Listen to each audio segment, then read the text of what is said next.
자, 어제의 말씀에 이어서 오늘 우리가 읽은 이 말씀에서도 우리는 그 하나님의 영광이 예루살렘을 떠나시는 그런 장면, 이제 그 대목을 계속해서 읽어가고 있습니다. 이스라엘이 범죄했죠. 그래서 패역한 그 이스라엘을 하나님께서 이제 떠나시는 거죠. 그래서 결국 이 예루살렘 도성은 하나님의 심판으로 말미암아서 멸망하게 되는 그런 참 어두운 장면을 우리가 지금 말씀 속에서 보고 있습니다.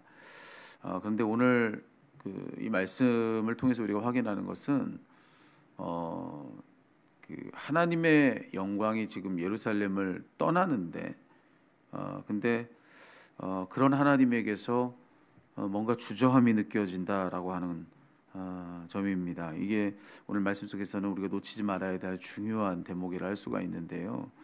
이스라엘이 범죄하고 그래서 그들을 심판해서 그들을 버리고 이제 떠나는 그런 장면임에도 불구하고 하나님의 그 영광이 떠나가는 데 있어서 뭔가 지금 더디가고 있고 뭔가 지금 주저하는 하나님의 그런 마음과 심정이 느껴지는 그게 오늘의 말씀이라고 하는 것이죠. 사실 오늘 말씀을 보면요, 절반으로 이렇게 나누어 가지고 앞에 절반을 우리가 말씀을 통해서 보면서 우리가 정리할 수 있는 것은 하나님의 영광이 지금 이곳 예루살렘을 떠나시겠다고 하면은, 그러면은 당장에 떠날 수 있는 어떤 기동력, 이것을 우리가 여기서 생각해 볼 수가 있는 겁니다. 이제 여기에 그룹들을 말씀에서 우리에게 설명을 해주면서 이제 가장 기본적인, 이게 사실 우리에게 머리로 잘 그려지지 않는 장면이죠. 이게 아무리 읽어도 머릿속으로 그래서 이게 이렇게 생겼겠구나, 이게 잘 와닿질 않죠. 우리의 개념 안에는 없는 지금 그런 존재인 겁니다. 그러니까 여기는 항상 이 에스겔서를 보면은 중요한 건 뭐냐면은, 에스겔서뿐만이 아니라 성경 전체를 봐도 그런데 여기 하나님의 임재와 관련한 어떤 묘사를 우리에게 들려주면서 무엇이다라고 단정해서 이야기하지 않습니다. 무엇과 같다라고 이야기해요.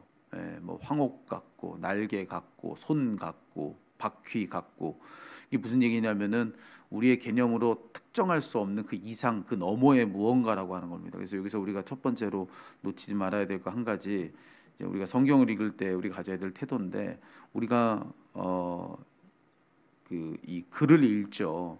근데 여기 글 안에 담겨진 어떤 개념이라는 것이 있는데, 여기 절대로 이 글과 개념 안에 하나님이 담기지 않는 분이라는 사실을 늘 기억해야 합니다. 하나님을 우리가 대면하여 본다고 하나님은 이렇다라고 말할 수 있는 분인가? 그럴 수 없다. 아무리 그분을 우리가 목격하여 본다 할지라도, 한 번을 보고 두 번을 봤다 할지라도, 오늘 여기 에스겔도 그런 거 아니겠습니까? 그발 강가에서 봤던 그분 같다라고 얘기하는 거예요. 그 개념 같다는 거예요. 그러니까 하나님은 그 이상이시다라는 겁니다. 봐도 모를 뿐, 알아도 다 알지 못할 뿐, 그분이 하나님이시다. 우리 여기서 에스겔서를 읽을 때마다 우리가 그 점을 우리가 마음속에 기억해야 될 필요가 있고요. 다시 하던 얘기로 돌아가면, 여기 절반은 정말 그 하나님의 영광, 그 영광이 떠나감에 있어서 우리가 기동성을 생각해 볼 수가 있는 거예요. 당장에 떠나가실 수 있었던 거다라고 하는 거.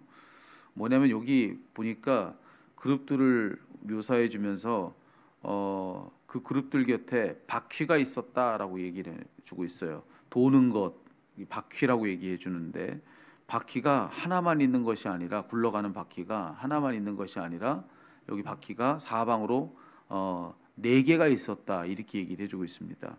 그러니까 뭔가 지금 그 바퀴라고 하는 그 뭔가 여기 움직임까지 지금 여기 그 설명이 되어 있는 걸 생각한다면은, 그 자체만도 어떤 이 그룹이 가지고 있는 기동성을 생각해 볼 수가 있죠. 근데 이게 그냥 바퀴도 아니고, 말씀 읽어 보시면은 그 바퀴 안에 또 바퀴가 있는 것 같았다. 바퀴 안에 바퀴가 있는 것 같았다. 라고 이렇게도 이야기를 해주고 있는 겁니다. 그러니까 여러분, 이게 지금 얼마나 근데 그 바퀴가 사방 이 네 곳으로 다 나 있으면은 뭐 원하는 대로 움직일 수 있는 그런 힘을 또 이야기할 수도 있겠죠. 근데 그것만도 아니고요. 거기 또 뭐라고 되어 있냐면, 사방으로 눈이 달려 있었다. 이렇게 각각의 많은 눈이 있었다. 여러분, 어디로 가야 될지 길을 알지 못한다면, 그 눈이 감겼고 혹은 없다고 한다면, 아무리 여러분 우리 그 기동력을 갖췄다 할지도 어디로도 움직일 수가 없죠. 자동차 운전석에 앉아가지고 눈을 감고 있다고 생각해 보십시오. 악셀을 밟으면 차는 힘차게 달려나갈 겁니다. 근데 여러분 눈을 감고 있다면 그 악셀을 밟을 수 있나요? 못하죠.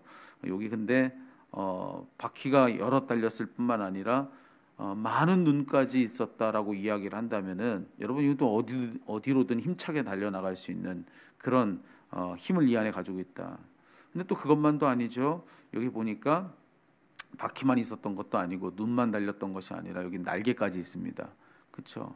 4개의 날개가 있어서. 그러니까 여러분 지금 이게 그룹의 움직임이라고 하는 것이 그 무엇의 영향도 받지 않고 자유롭게 어디든 마음껏 갈 수 있는 그런 아주 힘찬 기동성을 가지고 있는 어떤 그런 모습으로 지금 묘사되고 있다라고 하는 거.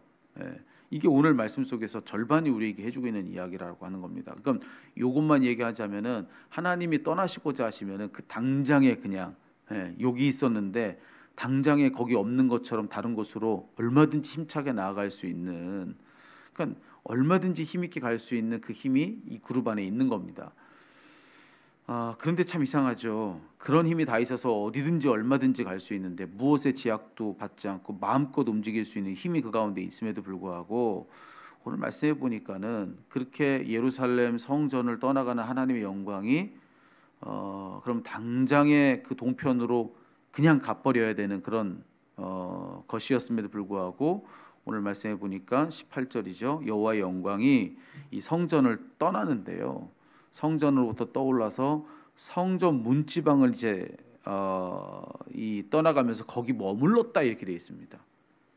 그냥 한순간에 그냥 사라지는 것이 아니라 성전으로부터 떠올라 하나님의 영광이 성전 문지방에 머물러 있었다. 가다가 멈춘 거예요, 거기다가.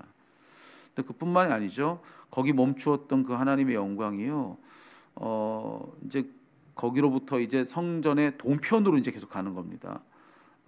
이젠 이게 바벨론 포로기, 예루살렘의 동편에 있었던 바벨론 포로기를 상징하는 대목 아니겠습니까? 그러니까 지금 이게 성전으로부터 동편으로 떠올라서 성전 문지방에 머물렀고, 또 거기 19절을 보면은 이제는 성전 밖으로 나가는, 전으로 이제 들어가는, 성전 지성소로 얘기하면 밖으로 나가는 거죠. 거기 그 나가는 그 오고 가는 동문에 머물러서, 동편문에 머물러서 거기 또 머물러 있었다라고 하는 그런 장면이 여기 지금 여기까지 소개가 되고 있는 겁니다. 그러니까 그 즉각적으로 이 영광이 떠나가서 이 동편으로 옮겨간 것이 아니라 이게 머물러요. 성전 문지방에 머물렀다가 동문에 머물렀다가. 여러분 오늘 이 말씀 우리들에게 뭘 얘기해 주고 있는가? 그래서 앞서 했던 그런 말씀을 드린 겁니다. 여기에는 하나님의 주저하심이 느껴진다. 당장에 갈 수 있는 것이었음에도 불구하고 그렇게 하지 않는 그 하나님의 마음이 여기서는 느껴진다는 겁니다. 뭘까요? 비록 그들이 범죄했지만 그런 그들을 두고 하나님이 가지시는 안타까움, 이것이 오늘 그 즉시로 그 영광이 사라지는 것이 아니라 가다 멈추어 거기 머물러 서 있는 그 이유가 아니었을까. 그러니까 여기 하나님의 그 머뭇거리심, 그것은 이유는 딱 한 가지입니다. 하나님 사랑이죠. 비록 그들이 범죄했으나 그들을 향한 사랑, 그 사랑이 못내 그들을 돌아보게 만드는, 이게 바로 하나님의 마음이다라고 하는 것을 이 말씀을 통해서 우리가 확인할 수가 있는 것이죠. 그 마음이 아니라고 한다면 이럴 이유가 하나도 없는 것이죠. 그런 그들을 두고 하나님 가지시는 그 안타까운 마음, 그래서 실로 그 말씀대로인 겁니다. 성경에 보면은 이제 진노하시는 가운데서도 긍휼을 잊지 마옵소서 그랬는데, 하나님 실로 그러신 거죠. 지금 그들의 범죄로 말미암아 진노하셨음에도 불구하고 그들을 향한 긍휼을 잊지 아니하시는 그런 하나님의 마음을 오늘 이 에스겔서의 말씀을 우리들에게 일러주고 있다라고 하는 것입니다. 그럼 오늘 그런 이 말씀이 우리에게 알려주고 있는 아주 중요한 교훈 한 가지가 있어요. 그것은 뭐냐? 여러분 우리는 하나님과 우리의 관계 속에서 언제나 세컨 찬스가 있다. 이것을 잊지 말아야 합니다. 하나님이 버리시고 떠나가는 그 대목에서도, 그 순간에서도 완전히 이제 기회 없는 겁니다. 그럼 하나님이 그냥 떠나버리시는 겁니다. 그럼에도 불구하고 뒤돌아보시는 그런 하나님의 마음을 여기서 우리에게 비춰 보여주셨다고 한다면은, 하나님과 우리의 관계 속에서 언제나 우리는 무엇이 있다는 것을 알아야 하느냐면은 세컨 찬스, 두 번째 기회가 있다라고 하는 거. 언제나 두 번째 기회가 있다. 그래서 여러분, 성경을 보면요, 하나님이 절대로 다시 기회 주시지 않을 것처럼 내가 너를 버렸다, 네가 찾아도 내가 너에게 다시는 너를 돌아보지 않을 것이다, 내가 너에게 다시 한번 무슨 없다, 이렇게 하나님께서 단언하며 무시무시하게 그런 심판의 말씀을 해주시는 그런 대목들이 있지 않습니까? 그럼에도 불구하고 예수님은 오시는 겁니다. 예. 그러니 여러분, 하나님과의 관계 속에서 우리 스스로 단정해서 난 이제 끝났다고, 난 이제 버림받았다고, 하나님 날 떠나셨다고, 여러분 정말요? 하나님 정말로 날 떠나고 날 버리셨습니까? 내가 그렇게 느껴지는 그 이유가, 그 잘못이 다 내게 있어서 하나님이 날 버리시는 게 마땅하고 하나님이 날 떠나시는 것이 마땅한 그때조차도 하나님 우리에게 다시 기회 주시는 하나님이시라는 거죠. 오늘 말씀 속에서 잘못 이스라엘 백성들 했지 않습니까? 그럼에도 불구하고 다시 기회 주시는 그런 하나님이시라고 한다면, 우리에게 우리가 그 어떤 때라 할지라도 하나님 우리에게 다시 기회 주신다. 이것을 꼭 기억하고 하나님의 두 번째 기회가 있는 것을 잊지 않고 하나님의 은혜를 담대히 구할 줄 알아야 한다라고 하는 것. 설령 그 잘못이 오롯이 다 내게 있다 할지라도, 내가 생각해도 하나님 날 버리시는 것이 맞고 날 떠나시는 것이 맞다 느껴지는 그때조차도 우리에게 세컨 찬스, 두 번째 기회가 있다. 하나님 그런 분이시다. 사랑이 부족하지 않는 분, 넉넉한 사랑으로 우리를 돌봐주시는 분, 우리를 다시 돌아보시고 주저하시고 멈칫하시는 분, 여러분을 꼭 기억하시고, 여러분 오늘 우리에게 다시 한번 부어지는 그 두 번째 기회를 오늘 기도 가운데 마음껏 다 누리는 그런 여러분 되시기를 주의 이름으로 축원합니다. 기도의 자리에서도 그래요. 그런 마음 때문에 우리가 기도하는 자리에서 용기를 내지 못하는 겁니다. 하나님 내게 응답하지 않으실 거라고 나는 단정해 버리는 겁니다. 나의 오늘날 삶을 두고 볼 때 사단은 언제나 참소하거든요. 너 그럴 자격이 있니? 하나님이 정말로 너의 삶을 보고 정말 응답하실까? 너 맨날 삶이 하나님 앞에 결단하고 다짐하지만 너 맨날 그 자리잖아. 하나님이 널 정말 그냥 괜찮다 여기실까? 여러분, 늘 사탄은 우리 마음속에서 우리를 참소합니다. 우리를 고발하는 거예요. 근데 여러분, 그때도 자신 있게 하나님의 사랑을 붙잡으십시오. 여러분, 오늘 말씀 속에 바로 이런 이때에도 하나님은 두 번째 기회 주신다. 그러면 그 두 번째 기회를 누리도록 그 사랑을 믿고 그분 앞으로 담대히 나아가는 것이, 아무리 무엇이 나를 잡아끌어서 너 자격 있냐고 나를 참소할지라도 그럼에도 불구하고 내 자격보다 하나님의 사랑을 더 크게 여기면서 그럼에도 불구하고 하나님 앞으로 자신 있게 나가는 것이 믿음입니다. 그런 이 속에서 참소한 소리를 듣고 날 작게 여기고 날 부족하다 여겨서 아무것도 못하는 그것이 믿음이라고 자꾸 우리를 속이는데, 아니에요. 내 자격보다 하나님께서 우리에게 베푸신 사랑, 예수 그리스도의 십자가, 그 이름에 깃든 여러분 그 자격이, 그 이름으로 나아가는 예수 이름의 자격이 우리에게 훨씬 더 크다는 사실 인정하고, 그 무엇이 속에서 우리를 붙들어도 주님 앞에 담대히 나아가서 그 은혜를 구하는 것이 믿음입니다.